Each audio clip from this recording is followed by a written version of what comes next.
Blog Talk Radio.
Welcome, ladies and gentlemen, to another exciting edition of Solar Now and the Future with its economic impact on Black America. And I'm your host, Ronald, Bethea, and you know if you join us on a regular basis, the slogan for this show, if there's power in numbers, then the Positive Change Purchasing Cooperative LLC captures that power for your financial benefit.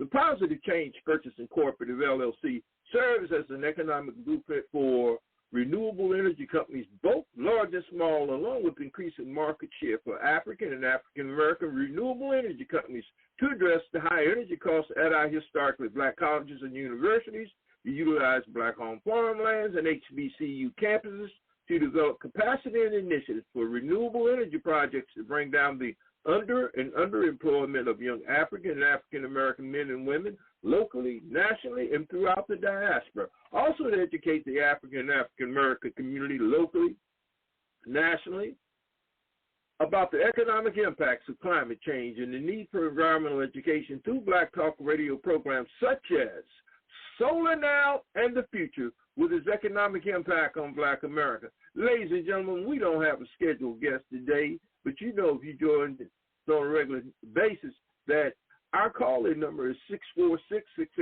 646-668-2948. Once again, that call-in number is 646-668-2948. And please remember to press 1 on your phone pad after dialing the call-in number because you will be in our green room, and we want to bring you right on into our living room so we can have a discussion about the politics of energy. And I found it was very, very informative article that I intend to share with you today here on this platform, Solar Now and the Future with its economic impact on Black America. We were looking at an article that has been recently published on Tuesday 22nd, and the author of this particular article did an excellent job in laying out the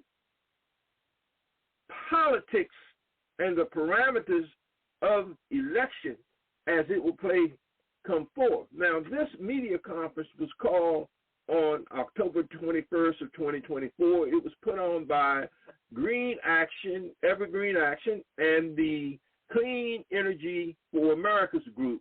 And they put this together, and they gave out some very, very stark warnings around what would happen if you had Donald Trump elected to office in this 2024 presidential election. And I think we need to look at what the experts are saying around this issue, and that was the actual title of the article is Experts Warn of the Real Economic Dangers of Project 2025 in the Clean Energy Industry. Now, if any of you have been listening to so-called mainstream media, off-stream media, or wherever you get your news from, you've heard about Project 2025, which has been authored by members of the Heritage Foundation and other conservative think tanks, which Donald Trump has tried to distance himself away from this 900-page manifesto as to how he plans to reign and get even with those people who are not supporting his way of thinking and how he wants to govern from an authoritarian dictatorship format. The hell with the Constitution. Let's throw it all out. This is how we going to do it. My way or the highway. So let's look at what has been expressed by folks in the space. Experts will join on a media call on the charges of Project 2025. America's booming clean energy industry, the latest modeling of Project 25 impacts include nationwide and state-specific estimates from nonpartisan analysts and energy innovation have found that the policies will lead to significant job and the gross national product issues, GOP losses, higher household energy costs, and higher pollutions. Meanwhile, businesses are sounding the alarm around the E2's new survey on more than 900 clean energy businesses found companies fearful that repeating or rolling back the landmark legislation and clean energy laws, which will result in substantial losses to the gains of the Biden-Harris administration. During the call, the panel Economic Changes of Project 25 for America's Clean Energy Boom, and the panel listed and answered questions from the media. Now, I, in fact, was able to listen in on that particular media blitz that they held in this format. But we need to look at some other things here when we get to talking about findings of facts, because everybody is entitled to their opinion. Now, according to the Energy Innovation Policy and Technology Institute, the second half of the decisive decade potential for U.S. pathway on climate, jobs, and health. They looked at this, and this is what they're saying. America faces a fork in the road starting in January 2025 with two climate and emergency policy pathways that are highly different. The future policy pathways result in stark differences for your health or your pocketbook and the economy. To better understand the pathways before us, Energy Innovations examined three sets of policies. Projected impacts of recent adopted policies, including the Inflation Reduction Act, the CHIPS Act, and the Bipartisan Infrastructure Law, known as the Build Back Better, well as the finalized U.S. EPA rules and major state policies through the end of July of this year. Continuing U.S. leadership means policies necessary to hit America's Paris agreements of 50 to 52% emissions greenhouse gas reductions by 2030 and net zero emissions by 2050. The climate and the energy provisions of Project 25. Then they analyze that. Our model finds that continued climate leadership scenarios creates more jobs, increases the gross national product, improves public health, and guarantees more households' energy savings compared to the suit of the project policies. Energy Innovations took this analysis to bring nonpartisan research and quantitative grounding to the rhetoric on environmental conditions for so many Americans. Businesses, homeowners, and policymakers can come to their own conclusions about how to weigh in on climate, energy. The future is on the table, and the 2024 presidential elections. The choices are in your hands. Now they provide charts and graphs, ladies and gentlemen, and you can look down the charts and graphs, and it'll give you continued U.S. Leadership versus Project 25 graphics, and they are quite, as we would say, startling to say the least.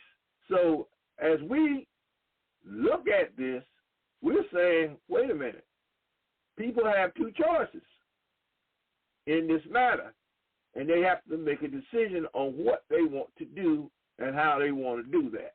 And that's, as we say in the land of talk radio, that's real talk, ladies and gentlemen. So with that being said, we're looking at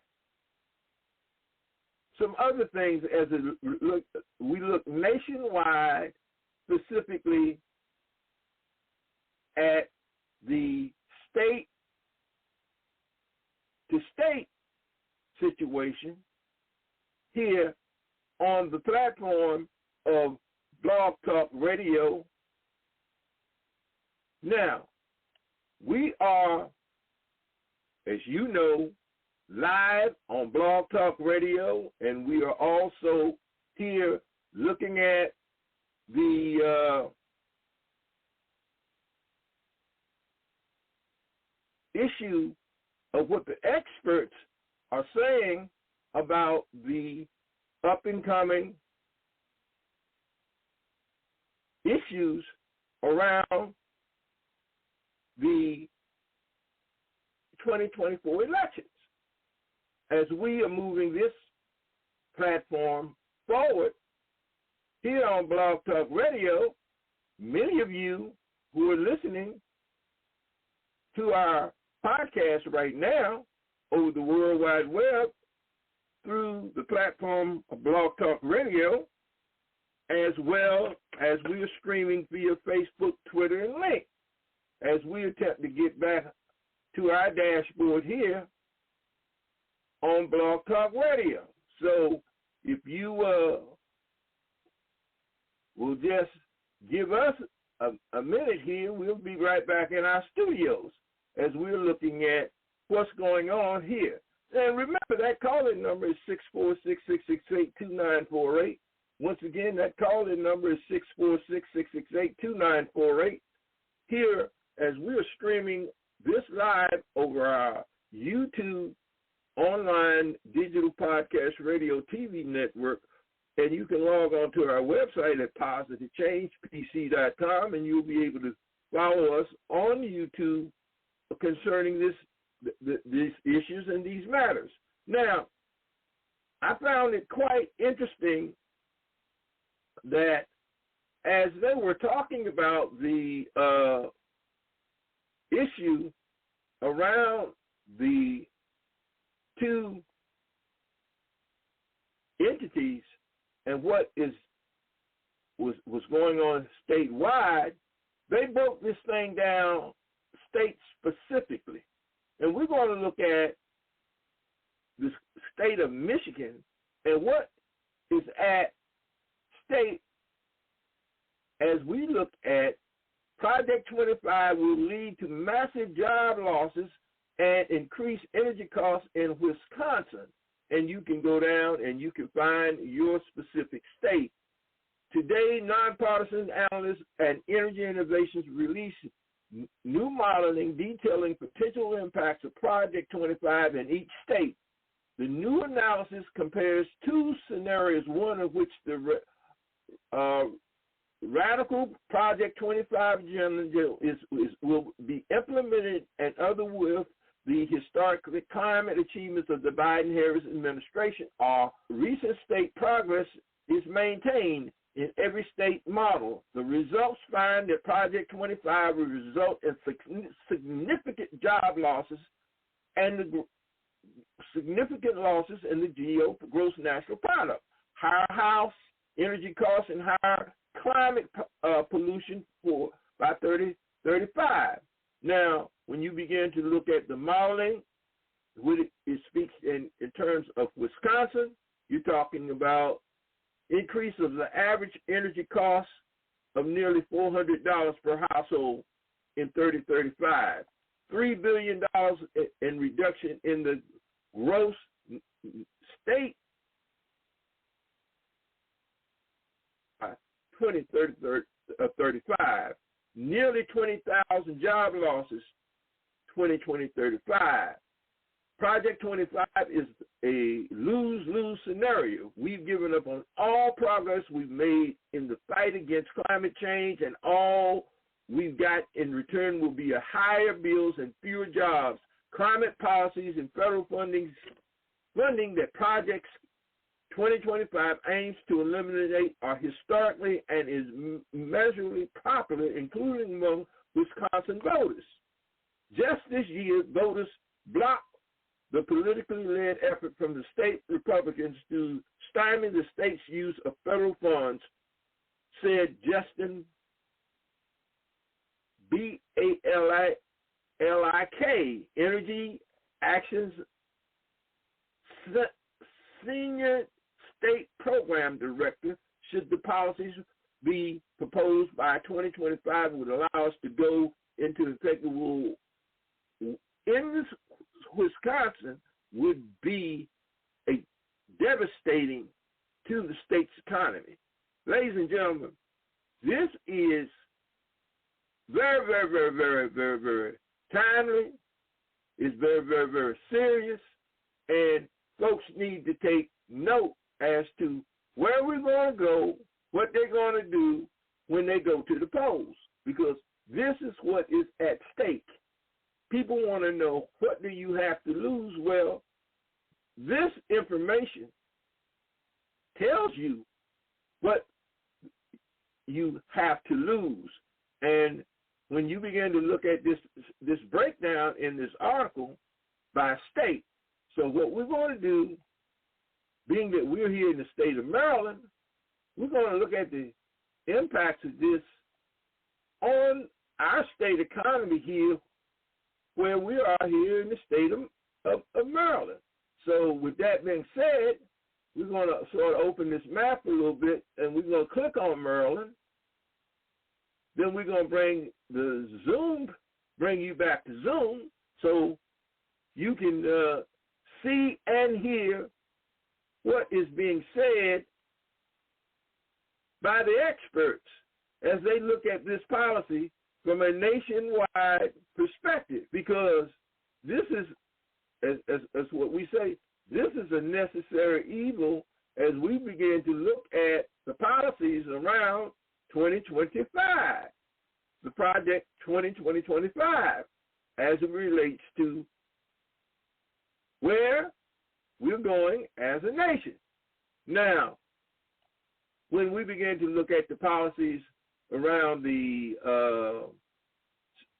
decisive second half of the decade, potential pathways on climate, jobs, and health, this is a program that we attempted to make sure, I apologize for that, ladies and gentlemen, that we will be able to bring to you this morning, because we've been trying to do some research and put these things in perspective as it relates to how we're going to move as people are going to the polls to vote, and why this is important, and not telling people who to vote for, but to look at what the options are and look at the pocketbook realities and the issues. So with that being said, here on this platform, Solar Now and the Future with its Economic Impact on Black America, everybody talks about us, but very few people talk to us. And I get this all the time, well, what does your company do? Well, what we do, we're trying to do something called education. And we're using technology to try to bring about that education. So as we begin to look at how Project 25 could affect Maryland, the federal clean energy policies enacted over the past 4 years, including the Infrastructure Reduction Act, CHIPS Act, Science CHIPS Act, and the Build Back Better, has generated in the state of Maryland $350 billion in new private investment and created more than 334,000 new jobs. The modeling for the Energy Innovation showed that just in a few key tax credits, including the IRA, the GOP $200 billion created up to 1.3 million new jobs, will create close to 1.3 million new jobs by 2030. Now, as we begin to look at this, as of August 22nd of 2022, over $377 million in clean energy investments has come to the state of Maryland, as we begin to look at how this will impact on the state of Maryland where I reside. Nearly announced by the in Maryland, energizations use or freed up open resources. The energy policy stimulator analyzes the potential growth of jobs, health, greenhouse gas initiatives in Maryland. Now, we're trying to balance between our live Zoom and our podcast here on the platform of Blog Talk Radio, ladies and gentlemen. So we're working on this, and we're trying to get this, as they say, perfect this. But with that being said, this morning we're looking at various aspects of how this would be impacted, and we wanted to make sure that we had a chance to review this now before we hit the airways. The modeling finds that Project 25 scenario, in contrast to the current policies, the scenario would be costly by $300 per household for Maryland residents by 2030 and $600 per household by 2035 if Trump is elected and Project 2025 it comes to fruition. Now, These are not my figures. This is the data that was put together by experts from Clean America and the Evergreen Action Group, which are public policy organizations that do an excellent job with their weekly online news blogs that provides all around issues on climate change, funding from all 6 federal agencies. Me, personally, as the founder of the Positive Change Purchasing Cooperative, LLC, and the former head of the president of the National Association of Blacks in Solar, has a specific passion for me to look at this when we were talking about $1.7 trillion that have gone out of federal agencies since the Biden-Harris administration has come to office in 2020. And out of the $1.7 trillion, less than 2% has gone to African-American-run entities, business, nonprofits, HBCUs. Now, we know that more investment has come to our historically black colleges and universities through the Department of Education, and we can look at those things, and that's a good thing. But we're looking at the renewable energy sector. 4 years ago, I put out a call nationally. We approached the Congressional Black Caucus, and several members of that caucus and asked if they would entertain congressional hearings on where is the Green Economic Development Plan of the Build Back Better and the Investment Reduction Act, known as the IRA, and the CHIPS Act. Where is the implementation? What's the plan? Well, we know about the Justice 40 initiative that the Biden-Harris administration has, in fact, put forth through the Department of Energy here in Washington, D.C. We were able to attend an energy forum summit that was held here last week. We went on the Tuesday, 3-day event, and we heard the presentations and what was presented. We also heard what the Department of Energy indicates that their goals were 5%, and they said they're around 43%. But when you begin to look at this as a whole, I had the privilege of speaking with Mrs. Cherie Brooks of Power 52. Mrs. Brooks is an entrepreneur here in the state of Maryland, and they do an excellent job with workforce development training. They have a workforce development training cadre and a center located in Howard County, Maryland. And they do work with returning citizens and low and moderate income residents, and they meet people basically where they are. And several years back, we had the privilege of going after a grant that came through the Department of Commerce. It was entitled the Good Jobs Challenge. That particular grant was major initiatives and opportunities, and it was over $500 million in that specific grant. You had over 525 applications. We had 11 HBCUs, 9 HBCUs with 11 applications. Let me be very clear about that.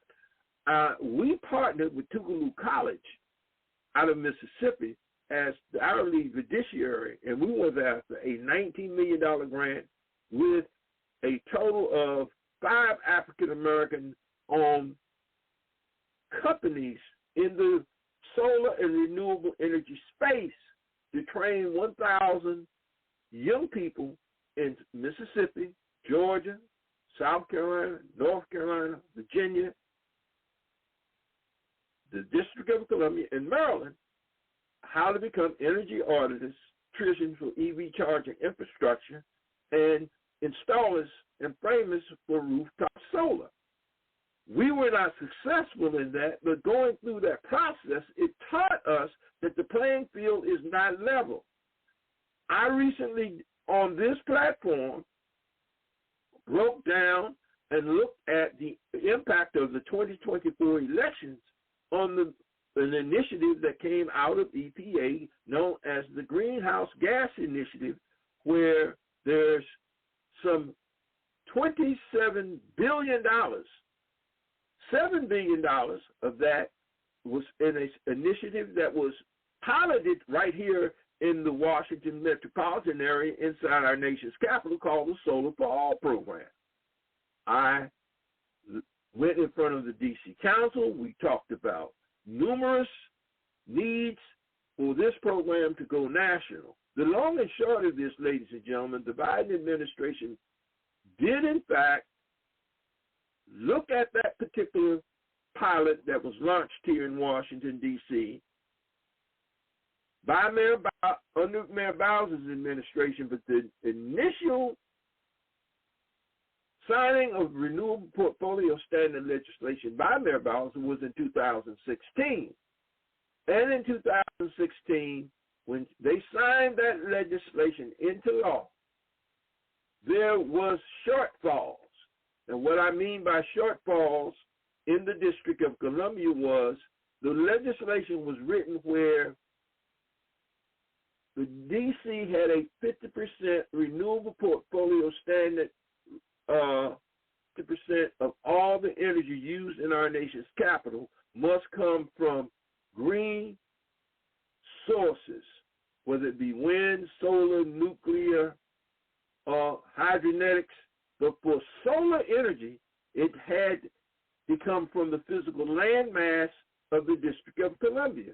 For the other renewable energy sources, that energy could come from sources outside of the physical land mass of the District of Columbia. Well, you don't have to be a rocket scientist to know that D.C., the District of Columbia, is only 64 square miles in total, and they don't have the land mass to build large-scale megawatt solar farms, even though there are some smaller farms that have been built, such as the one that's built near Catholic University, as well as the one that has been built by the Catholic Charities of Washington, D.C. on the district line right near Eastern and Rhode Island Avenue. For those people who live in the area, they're familiar with that geographic area. Now, the reason why I'm going through this is because in the legislation, PEPCO attorneys were at the table. And the way the legislation is written is that PEPCO has to buy what we would call energy credits from their customer base, which is over 300,000 to 70,000. It's probably higher than that. I'm just looking at older numbers. And at that time, I had the privilege of hearing the head of Mrs. Sandra Fry, who is the head of the People's Council here in Washington, D.C., for the Public Service Commission, testify, and her testimony was PEPCO can't buy what PEP can't get. And what she was talking about, there are not enough systems that have been installed on commercial, residential, whether it be federal or district government buildings in D.C., where PEPCO can buy these credits back, where there won't be a continuous shortfall every year. Because that shortfall, PEPCO is fined.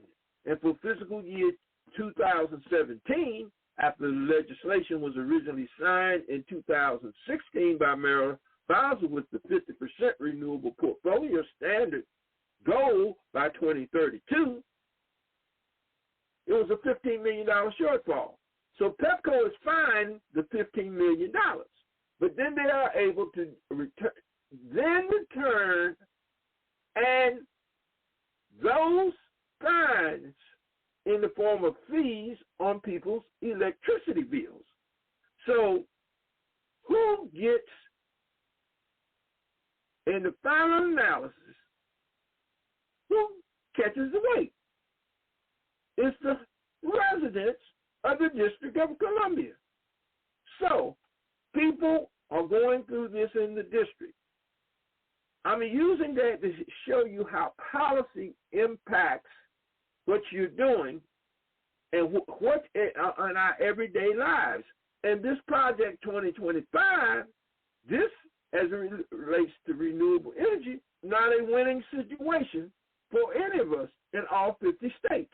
So people have to vote their pocketbook. Under Project 2025, the scenario, Maryland loses out on job creations in industries and in manufacturing. That's me saying that, ladies and gentlemen. That's the experts who participated that have put the data together to show the impact of the loss of jobs in each state. So as I've indicated, you always want to look close at home. So the economic results are consistent with analysis from financial services companies of Moody & Williams, Inflation Reduction Act, the economic growth, and threatens a recession as soon as mid-year 2025. Now, people are talking about Project 2025. They want to know what's in it, why should I be concerned, what are they talking about? Well, this report can be found on our at PositiveChangePC.com. Under our News and Events tab, you want to scroll down and it'll say Experts warn of the impact of the 2025 project on the clean energy industry. So with that being said, ladies and gentlemen, we're here on the platform of Solar Now and the Future with its economic impact on Black America. And we're going to take a slight pause for the calls here because we always do that here. And we'll be right back here as we...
Welcome, ladies and gentlemen, back to the airways of Solar Now and the Future with its economic impact on Black America. And you know, if you join us on a regular basis, the slogan for this show is, if there's power in numbers, then the Positive Change Purchasing Cooperative LLC captures that power for your financial benefit. The Positive Change LLC Purchasing Cooperative LLC serves as an economic blueprint for renewable energy companies, both large and small, along with increasing market share for African and African-American-owned renewable energy companies to address the high energy costs at our historically Black colleges and universities, to utilize Black-owned farmlands and BCU campuses to build capacity and initiatives for renewable energy projects to bring down the underemployment of young African and African American men and women locally, nationally, and throughout the diaspora. Also, they educate the African and African American community locally and nationally about the economic impacts of climate change through Black Talk Radio programs such as Solar Now and the Future, with its economic impact on Black America, ladies and gentlemen. I'm your host, Ronald, Bethea, ladies and gentlemen, and welcome back to the airways of Solar Now and the Future, with its economic impact on Black America. Ladies and gentlemen, I strongly recommend that you go to our website at positivechangepc.com. You want to click on our news and events tab, and you want to scroll down. And that is available right now free of charge, because we're going to have to put a paywall in very, very shortly in order to be able to continue to bring you this information. We think we're bringing you news that you can definitely use, because gas, water, and electric bills are all what we call pocketbook issues. You know, even if you got a house, you can't stay in it without those. They're not wants, they're necessities.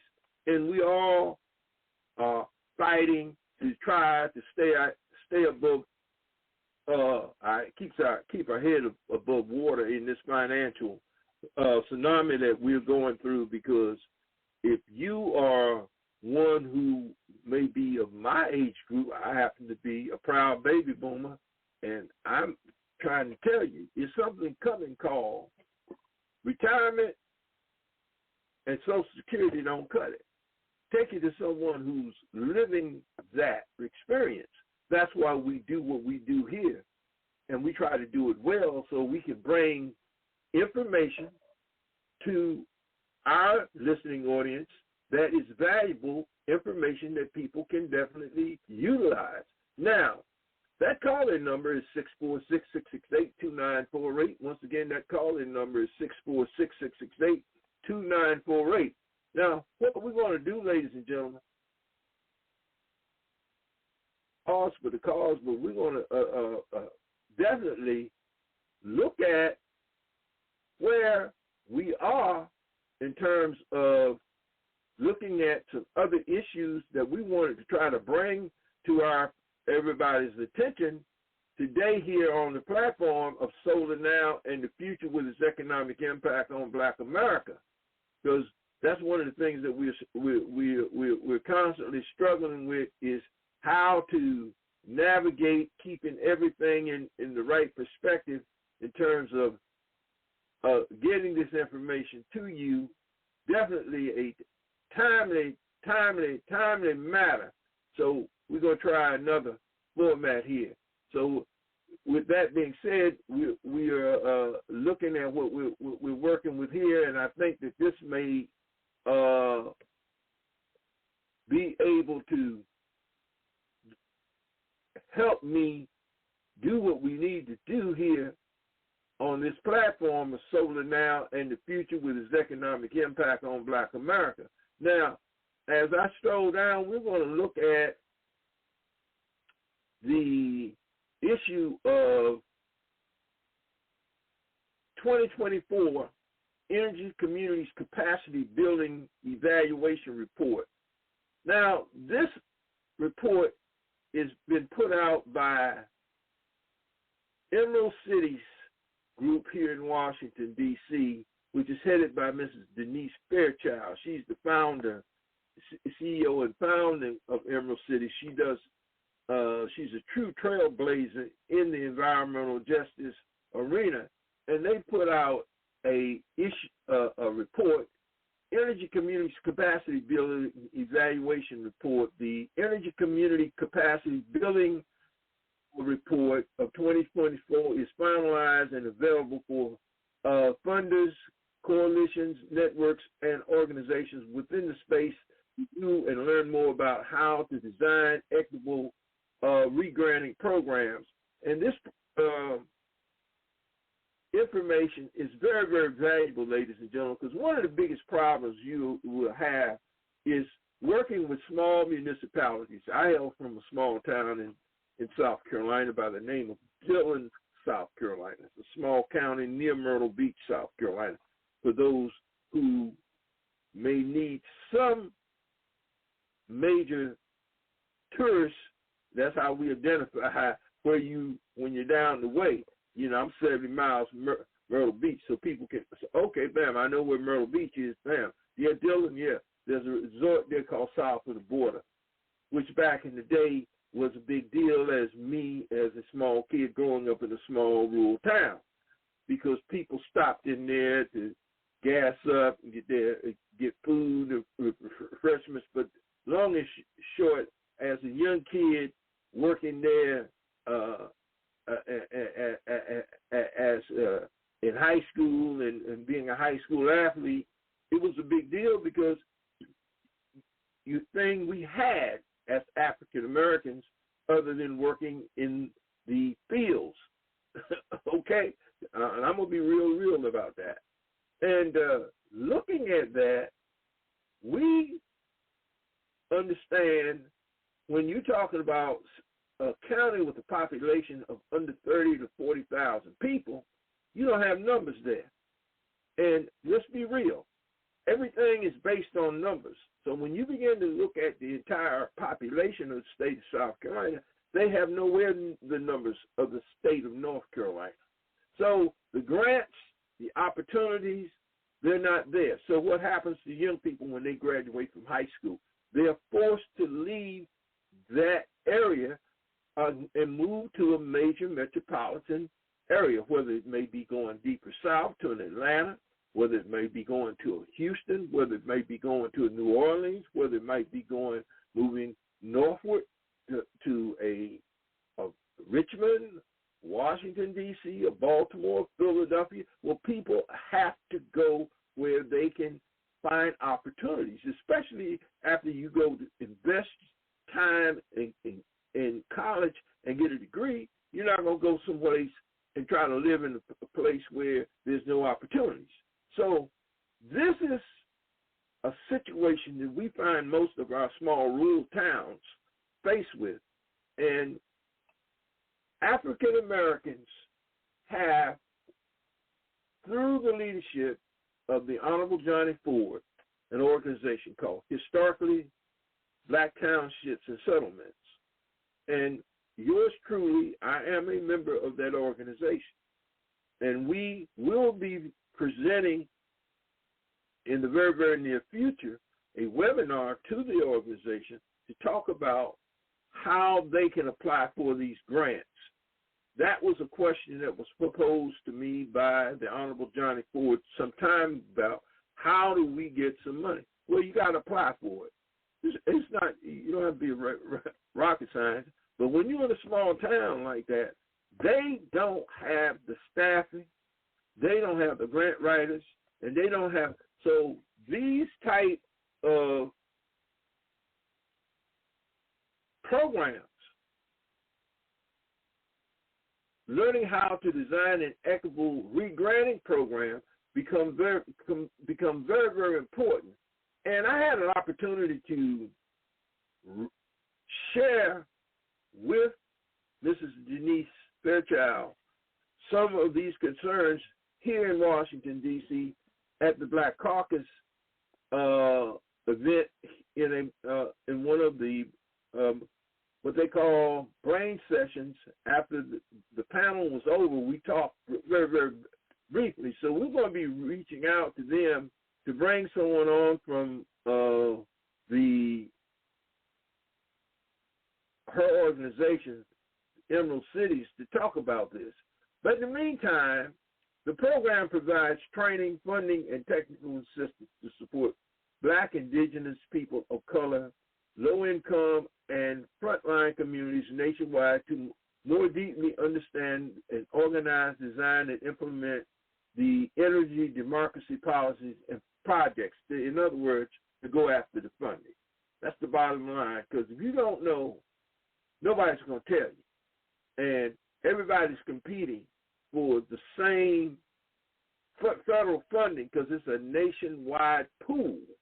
One outcome of the ECCC program is that to continue to partnership with networks with organizations we have already began to create deep relationships with since the beginning of the program with a tier programs and potential integration across the ECC program, and it is the opportunity offers the increased support and capacity for building for organizations like the ECC already has a relationship, as well as build new relationships with originally through the support of localized organizations.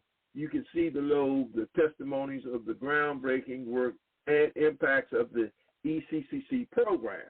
So with that being said, ladies and gentlemen, you'll be able to find this information at positivechangepc.com. You can go to our news and events tab, and you can scroll down, and you'll be able to find that information on Emerald Cities. And we wanted to make sure that we got that information out today on today's show. Now, we have a lot of information that we wanted to get to you in a short period of time. So with that being said, ladies and gentlemen, I'm going to just jump right into what we want to talk about here as it relates to the Corporate Transparency Act.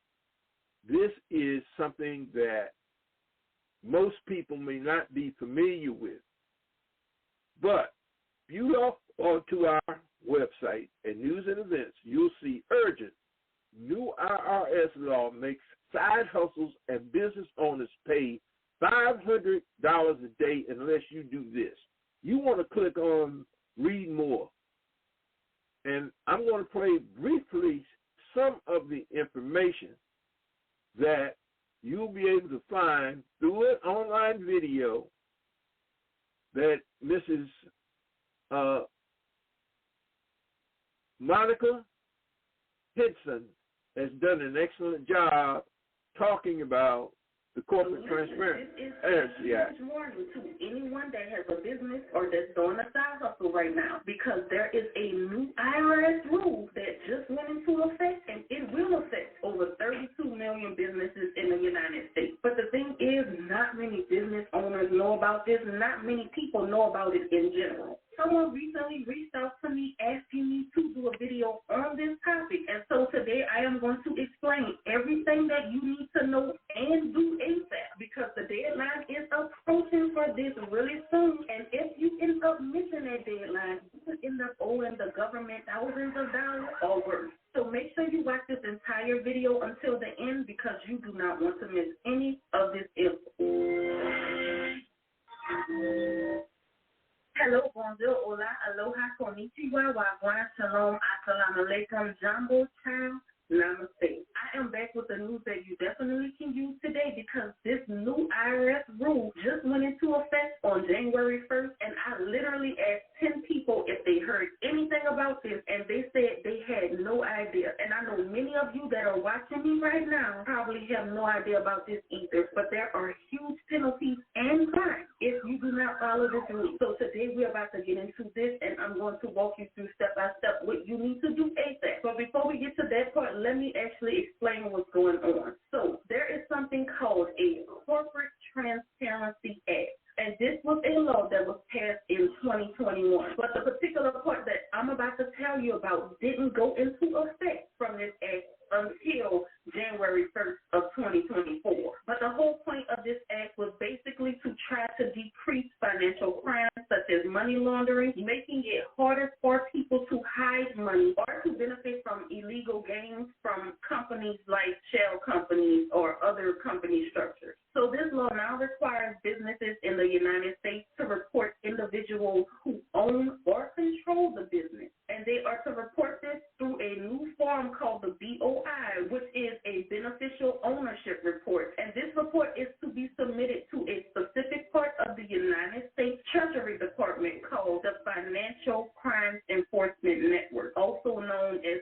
FinCEN. And don't worry, I will be showing you where to go to get this form and how to actually fill it out. But just to give you an idea of the amount of people that have no idea about this new rule and this requirement, at the time of this video, only about 1 million businesses have submitted this report. However, the IRS is expecting over 32 million businesses to actually submit this. So we are way behind, y'all. And again, I'm trying to stop you from getting hustle or having to pay the government tons of money for not filling out this form. So let's talk about the businesses or the people with side hustles that actually need to fill out this form. And the government actually considers two types of companies that have to submit this report. The first is going to be what they call domestic reporting companies. So if you have a business or if you are doing a side hustle and you actually created an LLC or you got your S Corp and you created that through a Secretary of State, then this is something you have to fill out. And if you have a sole proprietorship, you do not have to fill out this form unless it was created through a Secretary of State. Now, the next type of company that needs to fill out this report is going to be what is called foreign reporting companies. And these can be LLCs or corporations that were formed in an entirely different country. However, if you register to do business in the United States with a Secretary of State, you are required to also submit this report. Now, there are some exemptions to which businesses do not have to file this report. There's actually 23 of them, but those corporations are more so for your larger companies that has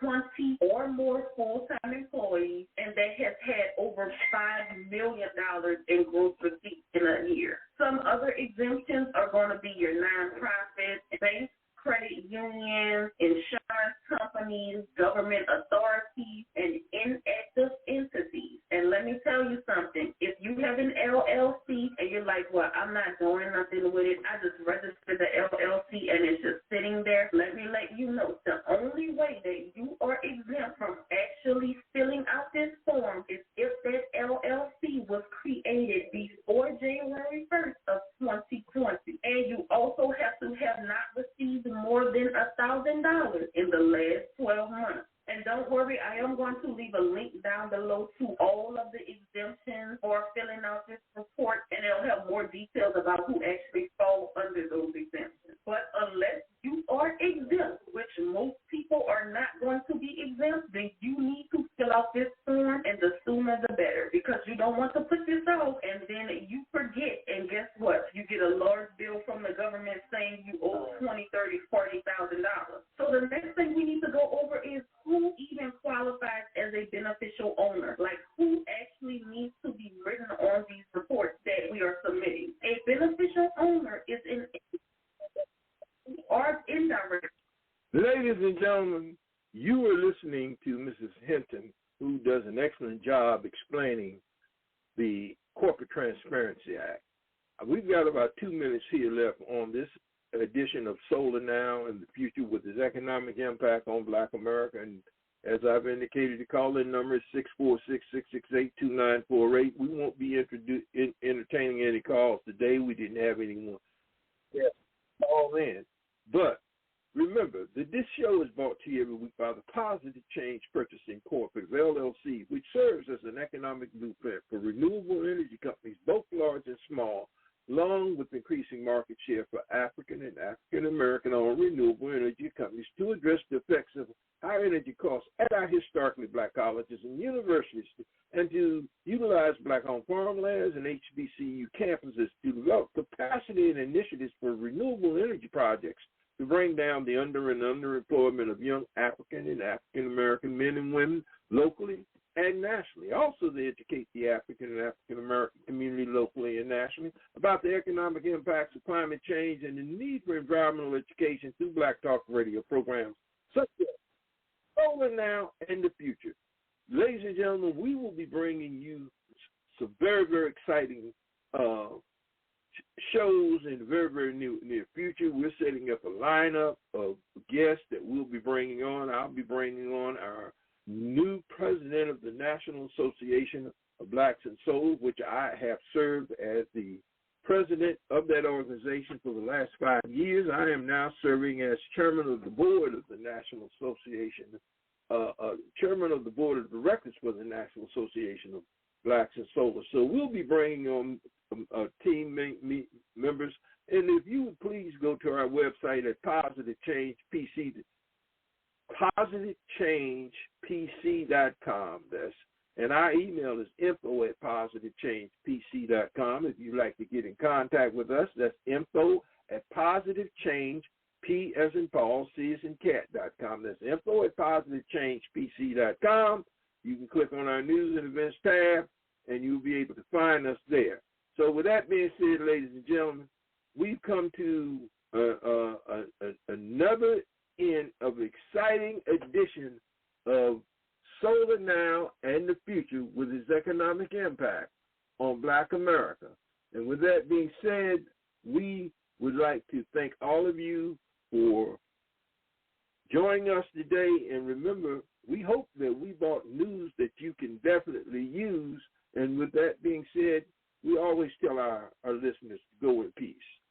So with that being said, we're going to end another exciting edition of Solar Now and the Future with its economic impact. And thanks for joining us here on the Positive Change Purchasing Cooperative online digital radio TV network. And we look forward to bringing more interesting shows to you around the renewable energy sector in the very, very near future. With that, we always say, go in peace.